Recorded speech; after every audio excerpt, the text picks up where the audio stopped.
Welcome all of our Bulletproof Hygiene listeners to another week of the Bulletproof Hygiene podcast. We are super excited to have you guys joining us. We hope that you have had a really great week of patient care and collaboration with your team, and that you're really finding fulfillment and satisfaction in what you get to do in your operatory every day. And that is the whole reason that Brittany and I exist in the Bulletproof Hygiene realm. So if you feel like you're struggling or you have questions or thoughts, or you just want to bounce something off of somebody, or you're just kind of drowning and you need some help, please reach out to us. If you haven't yet joined our Mighty Networks group, it's a free app that you just download from the App Store, Mighty Networks, and then search Bulletproof Hygiene. It's free to join. Jump in, ask your questions, join the community, and let's really collaborate and support one another. That's why we're here. So today we are hoping to sharpen our communication and our emotional intelligence skills as we talk about the dangers of making assumptions, especially when it comes to patient care, and how to kind of rewire our brains to instead ask questions and be open-minded. So Brittany and I recently had the opportunity to attend the annual AASH Prevention Conference, and it was here in Atlanta. So we got to hang out all weekend and it was a blast. And it was a really cool setup because there were a lot of different tracks and courses you can take. And one of the classes that I took was really influential on me. And I've been thinking about it ever since. And I'm just like, I gotta get this information out there because it was a big deal for me. So I had the privilege of sitting in a course led by Mary Osborne. She is a hygienist with 35 years of experience in clinical hygiene, and she does a lot of communication coaching. And she is a wealth of knowledge, and I feel like I could listen to her all day. She was talking about active listening and how to stay in the question. And she did this really cool exercise where she had the class share some common pushback comments or questions that we get from the patients. And, things like, well, is my insurance going to cover this? Or how come no one's told me this before? Or, well, it's not hurting me. We're familiar with all of these and a myriad of others that we hear what feels like on repeat all the time. And so she asked us to pick from one of those options that we had all called out and listed, and then just consider 3 different meanings or come-froms that those questions or comments could have. And then she called on 4 different attendees or she said basically like, who picked, no, how come nobody's ever told me this before? And, a bunch of people raised their hands. So she called on 4 different people that had raised their hands and said, read to me the 3 meanings that you gave that statement. What's really interesting is out of those 4 people, there were like 9 different options. Some of them overlapped. There were a few that were the same, but there were 9 different ideas that were unique. Yeah. And I've since been thinking about this, and it was like kind of a light bulb moment for me. Because I realized how easy it is to become calloused in our day-to-day, our year-to-year period of hearing patients complain or get defensive or become argumentative. And we kind of immediately assign meaning to other people's words or tones or volumes as we run it through the me filter, right? And we make assumptions about that. And for a lot of us, let's be really honest, our filter has been clogged over the years with a lot of pushback and negativity. So now when we hear a patient ask, well, is my insurance going to cover that? It's really easy to jump to the assumption of, oh, great, this is one of those insurance-driven patients. They're not going to move forward with what we're recommending. Like, why even bother? When really their come from, or the issue could be that the patient knows they have a lot of work and they've planned on having work done. And so really they're working on their budget. They're trying to figure out just what the out-of-pocket expense is going to be. And they just want to know what that's going to look like. What will insurance cover? Or maybe this is their first time ever having dental insurance and they're curious to know how it works and what it covers. So it was just interesting to me that, we filter everything through our own, perspective and our own experiences. And we make other people's statements mean something to us that they may not mean at all. And that can be really detrimental. Yeah. When we step into our practices and start making assumptions, we miss out on opportunities, and we can really deprive our patients of the level of care that they deserve, which is why we're all here. So I'm a firm believer in that the direction you think is the direction you go. So if we think something won't happen, then we tend not to give it our all, and it likely won't happen. If we assume somebody's going to say no, we oftentimes won't even ask because we don't want to be rejected or hurt. We sabotage our opportunities for success. And in this case, it's our patients and our practices successes that's on the line. So let's dig in and understand why we make assumptions in the first place. And it's really normal. I don't think there's a human out there that doesn't do this without really intentional, focused work on this. So I'm going to say that it is a very kind of subconscious, natural way that we kind of survive and process things. So yeah, I can I add to that? Yeah, please. So I just think all of us, like, our experiences do mean something. You know what I mean? Like, they actually had meaning when we experienced whatever we did experience, or this pattern that we've had, where patients who were asking the question, what does my insurance cover? Like, in the past, maybe many or the majority of those patients were insurance driven. They ended up not moving forward with treatment because they didn't want to pay out of pocket. They expected 100% coverage. They didn't understand dental insurance. And maybe we did do our best to explain those things and troubleshoot and understand the patient and ask open-ended questions until we got to this outcome, right? So there is like some validity to the quote unquote judgments and like the assumptions that we make. But I think that, it's okay to take those experiences into our current experiences, but with curiosity.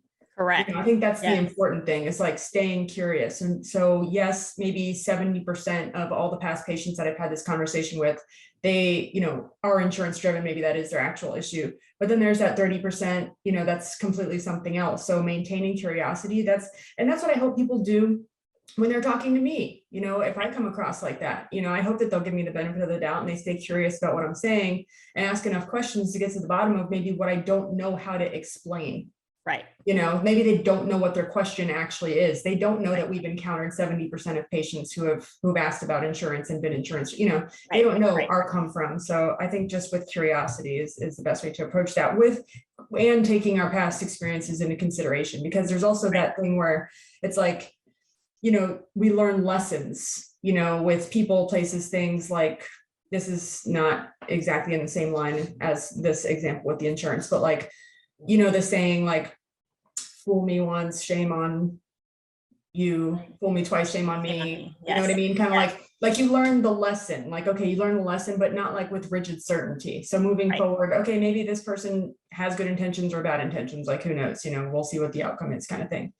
So just maintaining curiosity. Yeah. And there's one other aspect that I'll throw in the loop, because I think this is important, is a lot of times from our mentality, because we know what we're thinking and we know what our intentions are, we will say the words that make sense to us and it just makes sense. But to the person we're speaking to, they have a totally different come from and a totally different mentality. So sometimes the words we say to someone else don't hit where we intended them to hit, because they're coming from a different place and vice versa. So, sometimes we'll say something that seems so evident and clear to us, and the other person didn't get it. Like, how many times have you done that where you're helping somebody do something and you've given an instruction and they totally didn't do the thing? And they're like, oh, I didn't realize that's how you wanted it done.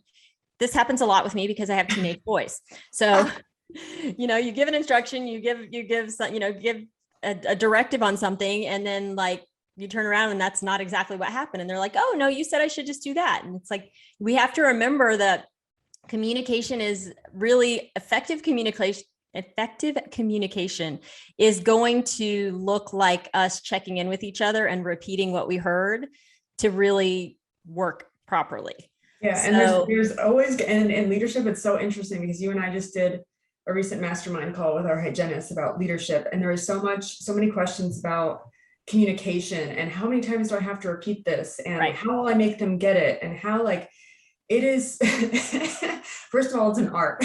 Right. Second of all, it's an ongoing thing, because everyone, like you're saying, like, perceives something a different way. Even if you think it's clear as day. No, I told you to do this to the Cavitron at the end of every single day. Well, I didn't think you meant like this, or every single day, or like I didn't think you meant the green Cavitron tips, or like, I didn't know you meant with water. Like, there's Right. so many different ways that you have to say it. And then there's repetition and follow through and follow up. So communication is always like this ongoing thing. It's never like this one and done. Like, yeah, I communicated with you. Right. I communicated from my perspective, considering my past experiences, like to you with your own perspective and your own past experiences. So Yeah. because sometimes anytime I have found that I'm like, you should know, it's like, I've got to take a step back and be like, no, they probably shouldn't just know, like, this is probably Right. something that I have to communicate better and continue until we really get understanding. Like you talk about educating to understanding, Right. like educating to understanding, like with everyone around us. Yeah. Yeah. Communicating to understanding. Yes. Right. I think Communicating that's to exactly understanding. right. Exactly. Yeah. And it's, I'm absolutely believe we're never going to really arrive there. It is a constant process. So, right. So what you were just saying a minute ago was absolutely right in the direction I'm going with. One of the reasons that we do tend to make assumptions is because of our previous experiences. So we base our judgments and our expectations on what happened before in this scenario, right? Mm-hmm. And I want to point out that these can be both positive and negative experiences. This isn't just the bad stuff. Like if you've gone to dinner with a friend 12 times and every time they've paid your bill, you kind of come to, make that assumption that that's going to happen. And then when you go for the 13th time and they look at you to pay, you're like, wait, what?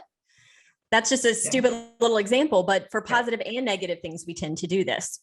So anytime we've seen a pattern in the past, we feel safe making the assumption that the next time will be the same outcome. Mm-hmm. And if it was a negative experience, we're more likely to avoid or shy away from the experience altogether.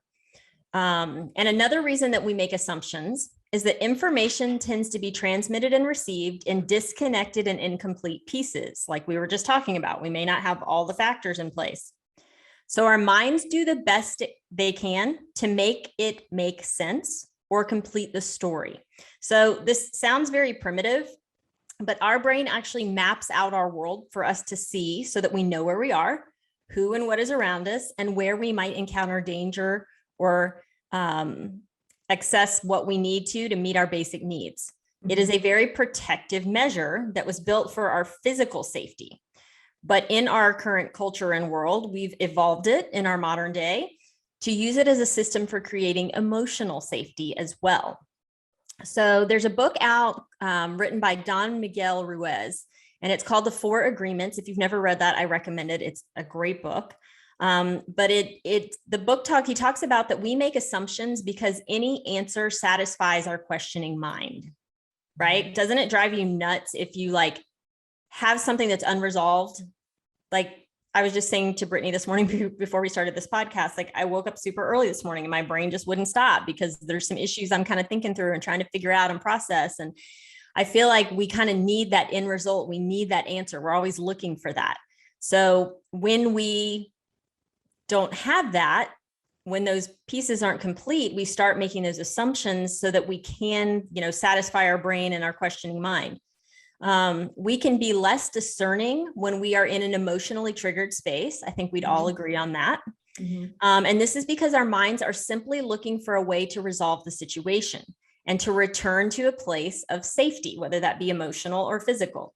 Yeah, can I have a thought on this too? Because I think I've brought it before. I'm reading a book by Oprah and Dr. Bruce Perry, who's a psychologist, and it's like child trauma psychology, and they were in the book talking about the way that the brain develops and how it develops, the very basic primitive part of our brain to the most logically thinking, critically thinking part of our brain. And in the book they made a point that we tend to feel and even act sometimes before we think about something.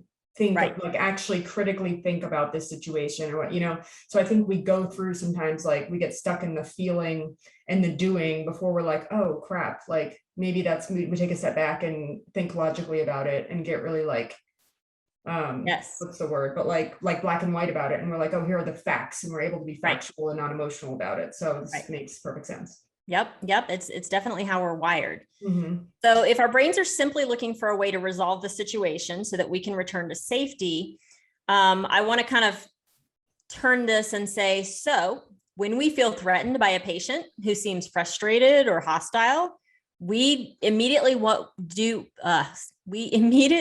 to do what we can to fix the situation and make them happy and make ourselves less uncomfortable, right? Mm-hmm. So here's the rub. The unique situation that we find ourselves in the dental world is very unique. Think about how many times a day we are giving patients bad news. We are informing a patient in the loss of their measure of health, telling them that they have decay, infection, periodontal disease, cracked teeth, potential sleep apnea, high blood pressure, broken teeth, the list goes on. Mm-hmm. We give a lot of bad news on a pretty consistent basis. So just take a second and think about how you feel when you get bad news about your health. If you're really engaged in hearing the information and accepting what you're told, basically as you're taking ownership over it, it's really natural to go through the stages of grief. So just as a reminder, those are denial, anger, bargaining, depression, and acceptance. So when we have a patient that is pushing back with any of these emotions, we can easily assume that they are mad at us or defensive about the information we're sharing. And because that feels threatening to us, and because we've seen this happen before, we can shut down and then compromise their care and say to ourselves, well, that was a waste of my time. Mm-hmm. So we've got to be willing to not necessarily want to fix the problem, because we know that they've got to go through those stages. They've got to go through that to come to the ownership place. And if you immediately try to jump in and make it all better and make it feel okay, then they may not be able to take true ownership of it. And they may not follow through with the long-term, treatment recommendations and what really needs to happen. I think it's okay to on one level, we are there to solve their problem. We're there to solve their period or, help them manage their periodontal disease, but we're not there to fix, quote unquote, or control how they feel about their problem or how they perceive their problem. That's all there. So I think that this is one of those things where learning how to set boundaries and have healthy detachment is a really important thing, because otherwise, especially if you're I'm a very empathy person, very emotional person. So if I didn't have boundaries or I didn't understand any of that, I would be emotionally totally spent, because I'm taking up so much energy and time feeling the patient's emotions for them, trying to make them feel a certain way about the information I'm giving them. That just will run anyone dry. And it's also a complete myth. At the end of the day, you cannot control how someone feels, responds, reacts. We can influence people with our words and our actions. We can maintain integrity and be true to ourselves. But at the end of the day, that may be influential to a lot of people, but there's always someone who's not going to respond the way that we hope that they will or want them to. And that's not in our control. We can explain until we're blue in the face, but the person may just need to go through their emotions. There's no fixing that. And there's honestly no need to fix it. Right. Well, and that's what I was going to say. I would argue that honestly, when you start to see some of those things, the denial, the defensiveness, the anger, that's actually, honestly, I know this sounds weird, but it's actually a good sign that they're hearing what you're saying and they're starting to internalize it. Right. So you got to get comfortable with being uncomfortable and embrace the fact that there is some of that pushback. There are some of those questions happening. That means they're hearing what you're saying and they're processing it. And you don't need to immediately jump in, because it's not a reflection of how they feel about you. I know sometimes it feels that way. And it's well, they're telling me they're not very happy with what I'm telling them. It's not a you thing. This is a normal, natural process of acceptance, and it's not about you. So, taking yourself out of that equation, instead, I think the way that we do this is to really bring in empathy, engage questions, start asking them questions, because that's going to help them process, and be a really active listener to see what their concerns are, how we can make them feel seen and heard and supported on this journey. So we can lay down, we could lay down all of our assumptions, because we know very little about the majority of our patients and their backgrounds, right? Honestly, we know this as hygienists. We struggle with time. We have such a limited time with our patients and all the things we have to make happen in that appointment. And it's hard to get to know them. And there's no way we know their whole life history and background. So we've got to listen and ask questions to figure out where they're at, what their goals are, where they've come from, and how to help them win. Because, patients aren't always super forthcoming with their information, right? Right. And we can assume that someone is just really rude when really they're really anxious because they've had some really bad dental experiences in the past. And this is not their favorite place and they don't want to be here. So they're defensive about it.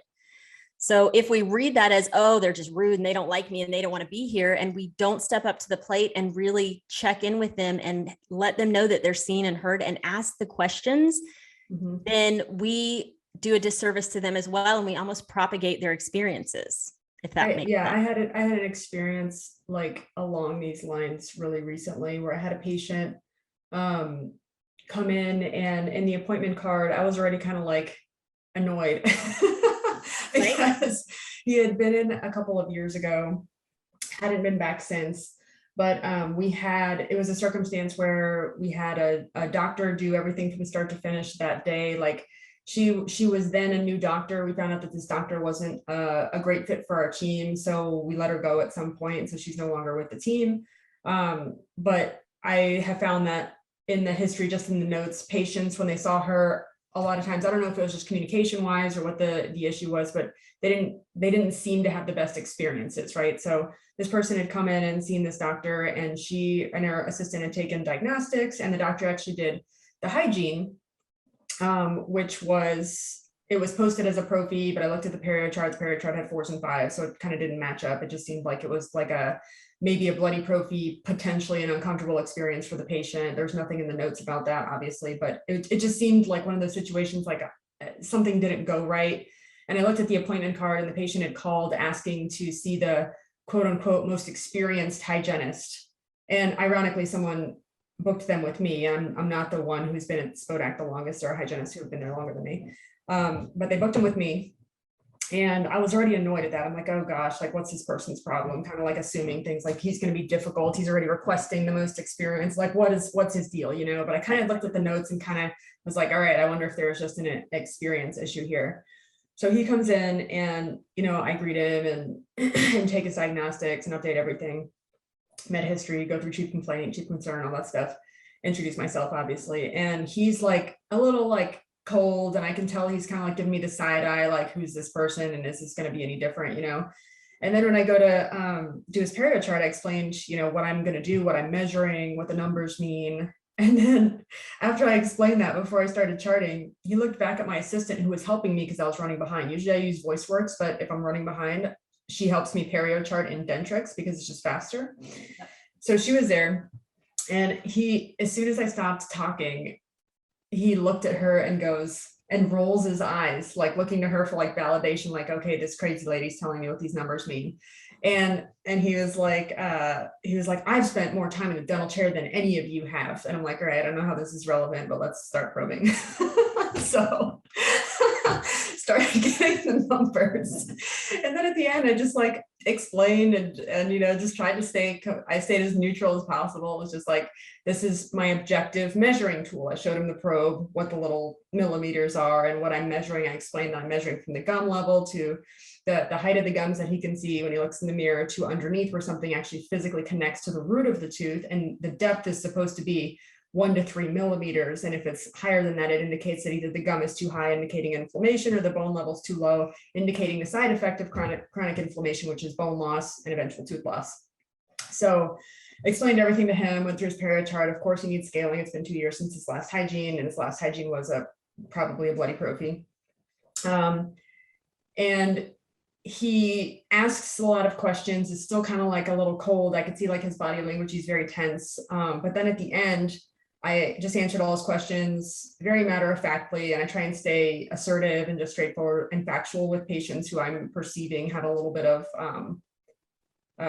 like hesitancy to accept what I'm saying. And at the end, we didn't end up doing hygiene that day. He wanted to reschedule due to time restraints, his own time restraints. But he was like, I'm seeing you next time, right? And I was like, yeah.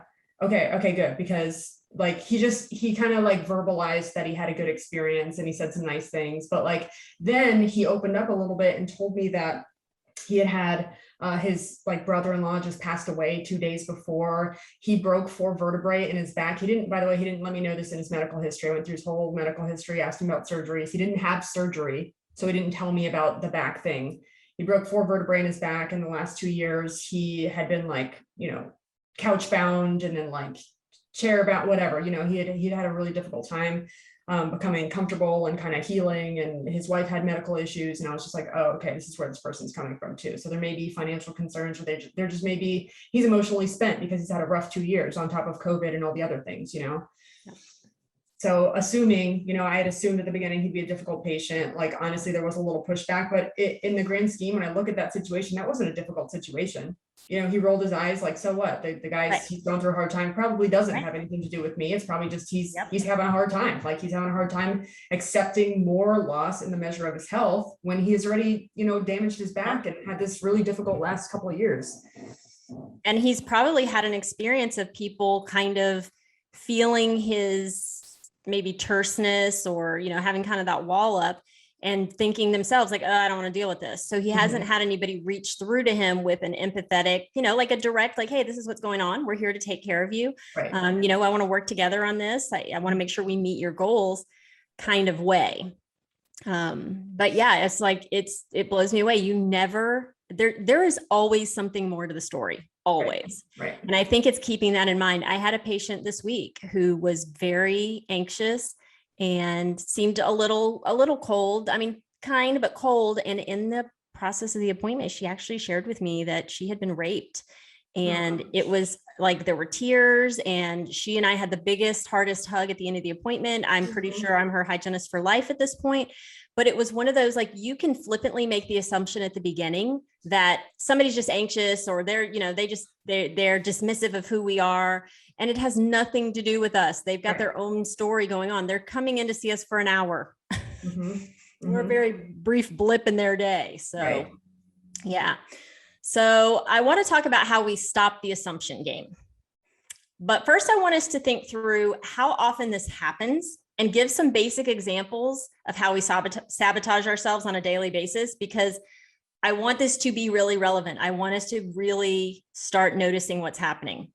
So here's something that happened this week. I was going around to our locations coaching, and one of our hygienists said to me, we were talking about, goals and numbers and all that. And she was like, yeah, well, sometimes I just have like a day full of recares. And I could tell that the assumption for her meant, well, that's not going to be a productive day because it's just a day full of recares. And I said, well, honestly, I feel like it's kind of how you look at it there, because if that's your mentality of, well, it's just a day full of recares, it's not, nothing's going to happen, then nothing will happen, because you won't take the time to look at it from a different angle, or think about what could be more preventative that we could offer, or where is there actual infection happening that we have just kind of been glossing over. It's anytime we make assumptions, there's an opportunity on the other side of it. So kind of looking at when you look at your day at the beginning of your schedule at the beginning of the day, what's your immediate thought? Because that's likely where your day is going to go. You read, like you just said, you read the notes on a new patient coming in that says, this patient only wants to do what insurance covers. Like, we read previous notes and we already start forming our opinion and creating those assumptions. Again, that's an opportunity. Maybe that patient is insurance driven, but maybe when you explain what's going on and put it in light of their medical history and their goals and concerns, maybe they start to realize, oh, insurance isn't really going to help me with what my goals are. Right.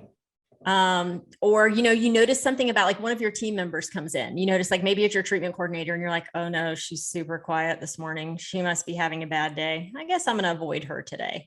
Right. Like, you just made like the quickest assumption, when maybe it was one of those mornings that she was running late. Maybe she spilled her coffee all over her car, but and actually you kind of checking in with her and saying, hey, how are you doing? Might actually make her day better.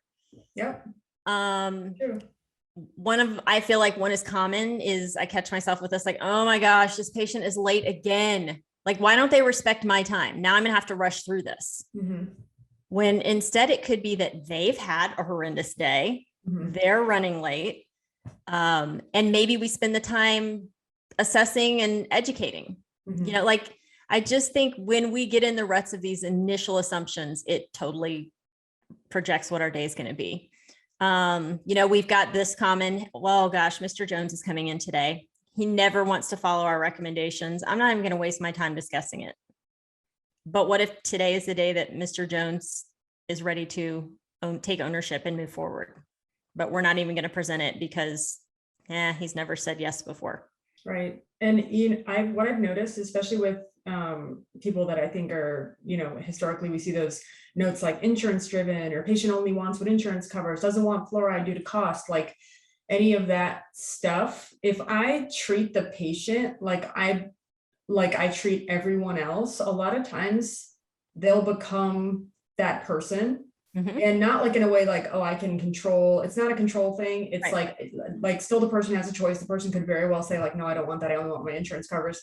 But I found more often than not, like when we don't treat them with assumption and we just give them information, like I would give any other patient, you're almost like starting from scratch, because the first time the person heard this information, so usually it's a new patient appointment, it could have been with someone else, it could have been with you, maybe there was a reason why it didn't make sense to them the first time they heard it. So like if I explain why fluoride is indicated in someone's mouth for their specific circumstance, maybe the first time they're not in the headspace to hear what I'm actually saying and digest that information. So moving forward, they might just be like, oh no, I don't do the fluoride. No, I don't do the fluoride.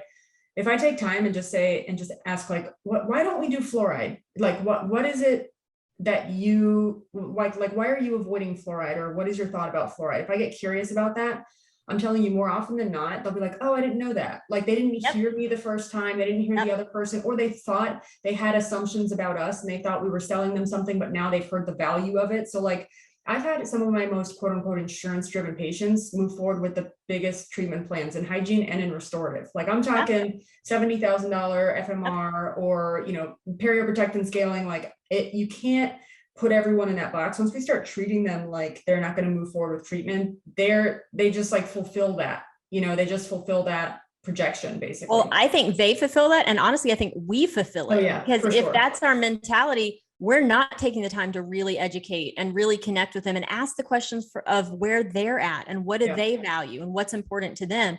We're just kind of rushing through it thinking, oh, they're not going to do it anyway. So, I think we kind of shoot ourselves in the foot in that as well. I think there's so many times you come in, you look at the schedule and you're like, oh my gosh, this is a total cluster. Like there's no way we can make this work. And that's how it's going to go. Instead of like going, oh, this is a challenge. Okay. How can we fit together? And, we've got a team here. We're going to work together. How can we make this happen? And strategizing so that it really can be effective for everybody. Mm-hmm. This I'm sure only happens in our office, but you'll walk by sterilization and it's like covered up and you're like, oh my gosh, I can't believe so-and-so just left all their stuff here. That is an assumption because you don't know in your own lane of crazy day, you don't know what somebody else is currently dealing with. Mm-hmm. So they may have something going on. There may be a patient complication they're dealing with. Maybe this patient decided they wanted to enroll in more treatment or same day treatment. Like those are the things we have to lay down. And, now honestly, if it's like a chronic issue and one person is always leaving their stuff for someone else to do, that's a conversation you go and have. Mm-hmm. But it's like, it's easy. Like I catch myself doing that. Like I'll see somebody like started unpacking boxes, but they didn't finish. And I'm like, oh, how did that just get left? But again, you don't know what somebody else left to go do. Right. And it might be, to me, the patient care comes first. So if there was a patient that needed assistance or, same day that we moved over, like the boxes can wait. They'll still be here at the end of the day. Mm-hmm. Yeah. And then just like what you said, this patient needs full mouth rehab. They're never going to spend that much money. How many times do we make that assumption? Yeah. And then we have a patient, I was just talking about this with one of my docs this week, and we just finished this guy's case, and it is life transformational. Like it's incredible. And he was saying, he showed me his before pictures and I was like, oh my gosh. He's like, and when he came in, like, I thought there's no way he's going to do this. And he called back a week later and was like, hey, I got all my finances together. Let's go. So you just never know. Yeah. And when I feel like when we really relay the value and we can help the patient to connect how valuable the service is with their own personal values, what they want out of life, they get really creative with the financial side of things, Right. really creative. They Right. will take a loan, they will borrow money, they will ask for, they'll start a GoFundMe page, you know, that they'll get really creative. So if we're assuming for them, then we never give them all the options, but that's not in their best interest. So. Right. Right. And if we're not giving them the options, like that's a malpractice issue too, you know? Yeah. So I feel like these are some pretty basic examples of assumptions that we tend to make pretty frequently as dental professionals, at least for me. And they can lead to so much frustration, impact our team culture, and deprive our patients of getting their needs met. So let's talk about how we get off this train. And I'm going to say the first step is to practice mindfulness, to be aware of when this is happening and step out of it. So you want to notice or observe without judgment. And yes, I know that's the hard part, but pay attention to when you're making assumptions and start to recognize that they are assumptions in the first place. Like you can't do anything about it until you realize it's happening. So ask yourself, is what I'm thinking actually based on any factual reality here? Or am I filling in the blanks and making this mean something through my own filter? So I think that's step one, is just starting to recognize, it'll happen tomorrow when you go into the office. You'll start to, oh, I'm doing that. Oh, I'm doing that. And then step two is let there be multiple possibilities. So another amazing, but sometimes tricky thing our mind does is it plays this kind of record. So the more we think about or focus on something, the more real or true it becomes. So for example, if I believe that I'm unlikable and that I use that as an answer to why I wasn't included, like in a dinner invite or something, that thought grows stronger and starts to seem like the only answer. So it must be true or right. Mm-hmm. And that's not true. So let there be other possibilities. And just giving other possibilities takes power from that negative assumption. And it also trains our mind to stop assuming and setting on one possibility out of habit, because our minds, we're always going to go to the easiest, most practiced thought unless we are mindful. Mm-hmm. So just knowing that there are other exits can be useful. And perhaps it's like in this example of like feeling like you're not liked because you didn't get an invite to something, like perhaps you weren't included because I haven't talked to that person in a really long time. Maybe they had a limit on how many people they could include. What if they saw on social media that I would be out of town this weekend? So there's a lot of possibilities, and none of them had anything to do with people not liking me. And it's the same thing with our patients. Like if we're so in the negative of thinking, oh, this patient's not going to want to do anything. Oh, my day's not going to be productive. Mm-hmm. We got to start opening ourselves up to other options. Right. And let there be multiple possibilities. When that patient is asking those questions or putting up those defenses, think about what their story could be, not just what you're, filtering it to be. I think you want to also play with your worst case scenario. So maybe that patient didn't jibe with your personality. Maybe they thought you were abrasive or harsh. Who knows why? Maybe it has to do with an episode from childhood or previous dental experiences. Either way, it's okay for everybody not to like you. Just want to say that again. It's okay that everybody doesn't like you. We're not all going to be best friends, and that's okay. That's normal. That's life. But if the worst case scenario is true, maybe this patient doesn't like you, we still have choices about how to handle it. Mm-hmm. So the point of playing with the worst case scenario is to recognize that you can get through what might feel like a situation that's out of your control. We grasp for answers and resolution when we feel powerless. But if you are never powerless, you are never powerless, even in your worst case scenario. If it doesn't feel like a good fit and you and that patient aren't jiving, schedule them with a different provider. Right. Like there's another option. There's always another option. When that patient is really defensive and not wanting to move forward with your treatment, I will say to my patients, I've had this conversation with patients before where, I will do my best job to educate them to understanding on their perio condition and them say, no, I don't want to do that. I just want to do a cleaning. Mm-hmm. And I've had the conversation of, so I actually can't do that for you today because you are presenting with active infection that is degrading the foundation of your gum and bone. And a cleaning is not going to address any of that. So I'm not willing to compromise your care, because what I know is going to happen is when I go in there, even if I just do a basic cleaning, it's going to create bleeding as I kind of bump up against the gums, and that puts you at risk for systemic issues. So I'm not willing to compromise your care. Tell me why what we're talking about today doesn't seem to concern you, and just start asking the questions. And if it gets to the end and they're just not willing to move forward, then I have said before, honestly, I legally can't, agree to compromise your care. So maybe we're not the best fit for you. Maybe you should go get a second opinion somewhere and see if they're telling you the same thing. Right. Yep. And this is step number 4. And it's like, this is the biggest one to me. Well, maybe aside from one where you recognize when it's happening, because otherwise you can't change it. But step 4 is transform assumptions into questions. So this is perhaps the most important step in stopping negative assumptions. When we think negatively, we approach those thoughts with absolute truths. So we got to change our language from a statement, which implies truth, to a question, which implies possibility. And that's really powerful. So when you have a patient who asks what feel like pushback questions, see this as an opportunity and ask more questions. So say your patient's like, well, will my insurance cover this? You could say, is that how you would like for me to make recommendations for you? And I think that's a powerful question to think like, oh, do you want them to let me dictate your care? And put that ball in their court. If you're sharing recommendations and your patient's really silent and not engaging and not saying something, I'm going to say this sentence first, but don't go where you're not invited. So if patients aren't engaging, don't keep talking, because they're just going to tune you out.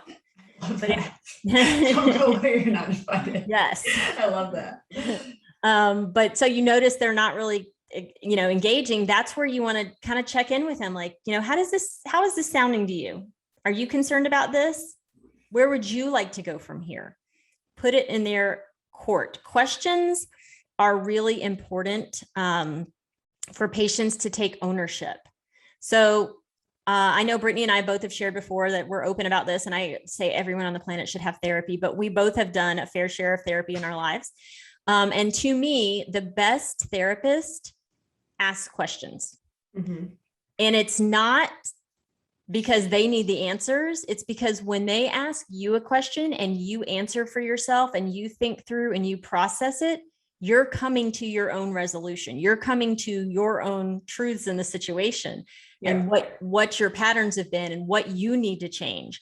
And it's the same thing for our patient as we're educating them. They come in we know this, that half the time for perio, there is no discomfort. There's no pain. They're not concerned about bleeding. Like, they're coming in and we're telling them they have a problem and they don't feel a problem. They don't see a problem. So in their brains, like, this isn't my problem. This is your problem. You're the one telling me about it. I don't have a problem. Right. So questions are what bring them around to, as they answer those, they get to kind of experience, how do I feel like about this? What do I want to do about this? I think it just brings a lot of ownership instead of us just telling them what's going on and what they need to have done, inserting the questions and really listening to where they're at so that we can meet them there. Yeah, because when someone else tells us something, we can choose to stay in denial about it. But when we say something about our own lives and we explain what the truth is, we're no longer in denial. We're stepping out of denial about it. So we're to some extent starting the acceptance process. So when they come to that, when you help them to trip over the truth, they are starting to accept what you've told them and take responsibility for their own disease and their own health status. Yeah, which is exactly what we want them to do. Because when you have a patient that has that ownership and is engaged, they want to do what it's going to take. And not just on the treatment front, but on the home care front too. So I think that's where the win really happens. And honestly, questions allow us to stay connected to our patients. And really, they help patients connect to themselves. So we've got to get really curious and ask a lot of questions. We want to be honestly asking more questions than we are telling them things, because that's where we're going to meet them. And then the last step is embracing the silence. One of the main ingredients in negative assumptions is impatience. Often our minds supply an answer simply because we are just too impatient to wait for the truth. Texting is a really great example of this. There have been plenty of articles written about how automatic most things have become, and how we expect responses really quickly. So has anyone felt the anxious feeling when they see those 3 dots repeating, like waiting for the other person to respond? And you're like, why is this taking so long? What are they going to say? Your brain has a hard time just letting things be. It wants that next step. So in our operatories, again, as we are delivering bad news, we've got to give our patients space and time to absorb and process it.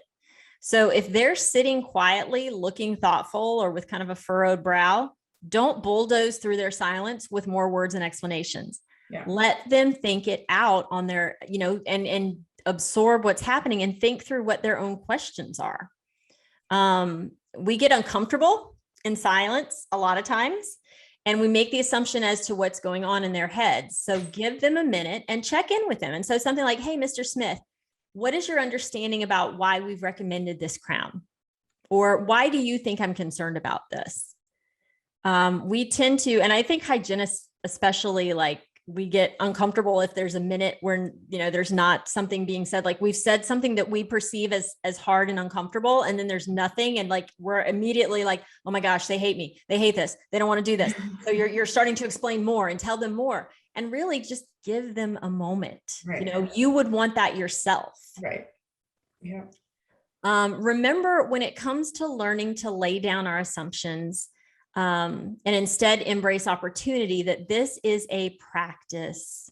It takes time, and there will be successes and failures, lots of failures, especially in the beginning.